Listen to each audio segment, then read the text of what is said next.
আজ কলেজ ছুটি, তাই সকাল সকাল উঠে ইপি বানালাম আর ব্রেড জ্যাম আর কিছু ফ্রুট ছিল। দেন দুপুরে খিচুড়ি করেছিলাম আর মুরগির মাংস। যদি ওটা ইউটিউব দেখে পুরোটাই, ক্রেডিট গোজ টু ইউটিউব।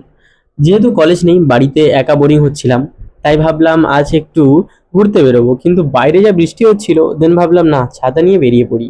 একটা টোটো ধরে নিউ মার্কেটের উদ্দেশ্য বেরিয়ে পড়েছিলাম। অনেকে আমার ইনস্টা ডিএমে বলছে, দাদা তুমি আগে রোস্ট বানাতে, হঠাৎ রোস্ট ছেড়ে ব্লগ বানাচ্ছো।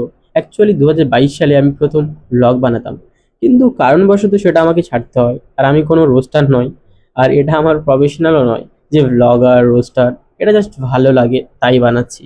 রোস্ট করলে কি বলতো, একটু ব্যাড ল্যাঙ্গুয়েজ ইউজ করতে হয়, সেটা আমার বাড়ি থেকে আর মেনে নেবে না। আর নিজেরও খারাপ লাগে, কারণ আমি বাজে কথা বললে। হ্যাঁ, নিউ মার্কেট থেকে ডালের বড়া আর ফেমাস হিঙের কচুরি খেয়েছিলাম, যেটা সত্যি অসাধারণ ছিল। দেন আসার সময় একটু ভাবলাম এই বৃষ্টির মধ্যে ভুট্টা ট্রাই করা যাক। এটাও সুন্দর ছিল বেশ, অনেস্টলি বলছি। আর আজ ব্লগটুকু এই পর্যন্ত। Stay safe, dream up, dream big.